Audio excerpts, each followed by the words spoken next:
নমস্কার বন্ধুরা, কুহেলি রান্না করে আপনাদের স্বাগতম। তো আমি একটা রেসিপি নিয়ে চলে এসেছি, অনেক দিন পরে এসেছি। তো দেখতে থাকুন, আশা করছি ভালো লাগবে। ভালো লাগলে অবশ্যই লাইক কমেন্ট শেয়ার করে দেবেন, নতুন বন্ধু হলে অবশ্যই সাবস্ক্রাইব করে দেবেন। তো দেখুন বন্ধুরা, আমি পেঁয়াজ রসুন কষিয়ে নিয়েছি, ওটা একটু স্কিপ করে গেছি। তো তার মধ্যে আমি দিয়ে দিচ্ছি টুকরো করে কেটে রাখা আলু। আলু দিয়ে একটু নেড়ে চেড়ে নিলাম, নিয়ে বাকি আলুগুলো দিয়ে দিলাম, দিয়ে আবারও ভালো করে কষিয়ে নেব। তো দেখুন, আবার ভালো করে পেঁয়াজ আর রসুন তেলের মধ্যে দিয়ে দিয়েছিলাম, তার মধ্যে আলু দিয়ে আবারও ভালো করে কষিয়ে নিয়েছি। বেশ খানিকটা কষা কষা হয়ে গেছে। এবার কাঁচা টমেটো দিয়ে দিয়েছি। কাঁচা টমেটো দিয়ে আরও কিছুক্ষণ কষাবো, কষিয়ে টমেটোটা একটু নরম করে নেব। তো দেখুন, আমি ভালো করে কষিয়ে নিলাম, নিয়ে এবার আমি এর মধ্যে দিয়ে দেব পুঁই শাকের যে ডিমুলি বা বিটুলি হয়, যে দানাটা আর কি, সবুজ অংশ, সেটাই দিয়ে দিচ্ছি। দিয়ে আবারও খানিকটা কষিয়ে নেব বাকি সবজিগুলোর সাথে।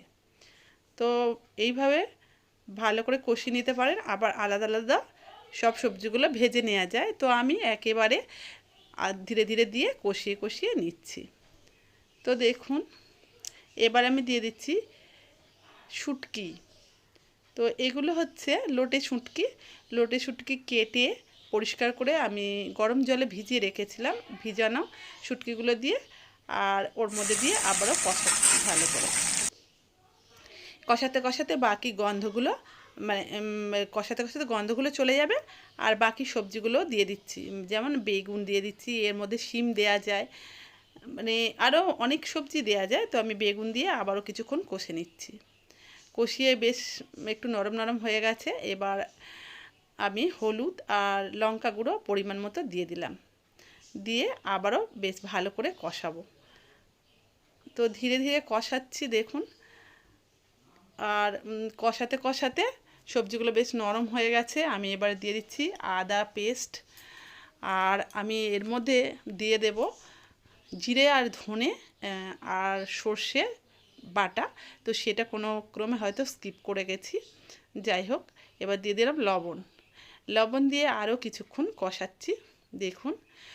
আর সবজিটা একটু গায়ে, মানে মশলাগুলো একটু গায়ে গায়ে লেগে যাচ্ছে, তার জন্য আমি অল্প পরিমাণে একটু জল দিলাম, দিয়ে মশলাগুলো যেগুলো লেগে যাচ্ছিলো কড়ার গায়ে, সেইগুলো ভালো করে সবজির সাথে কষিয়ে নেব, আর ছেড়ে ছেড়ে যাতে আসে সেই জন্য। তো দেখুন, আমার সবজি কষানো হয়ে গেছে। আমি এবারে জল দিচ্ছি। এই জায়গায় আপনারা গরম জল ব্যবহার করবেন। গরম জল দিলে বেশ তাড়াতাড়ি মানে ফুট ধরবে, আর বেশ ভালো সিদ্ধও হয়। তো আমি আমার রেসিপিটা দেখুন শেষের দিকে চলে এসছে, বেশ ভালোভাবে হয়ে এসছে। দেখুন বেশ ঘাটা ঘাটা হয়ে গেছে, আর সিদ্ধ হয়েছে কিনা আমি চেক করে নিলাম। তো আমার মোটামুটি সবজিটা রেডি হয়ে গেছে। শুটকি শুকনো দিয়ে পাঁচ মিশালি সবজি। তো যদি আপনাদের ভালো লাগে, আপনারা ট্রাই করে দেখবেন। আর ভালো লাগলে অবশ্যই লাইক করে দেবেন, কমেন্ট করবেন, শেয়ার করবেন। আর নতুন বন্ধু হলে অবশ্যই সাবস্ক্রাইব করে দিয়ে আমার পাশে থাকবেন। আর নিত্য নতুন রেসিপি পাওয়ার জন্য আমার বেল নোটিফিকেশান অল করে দেবেন। নমস্কার, ভালো থাকবেন।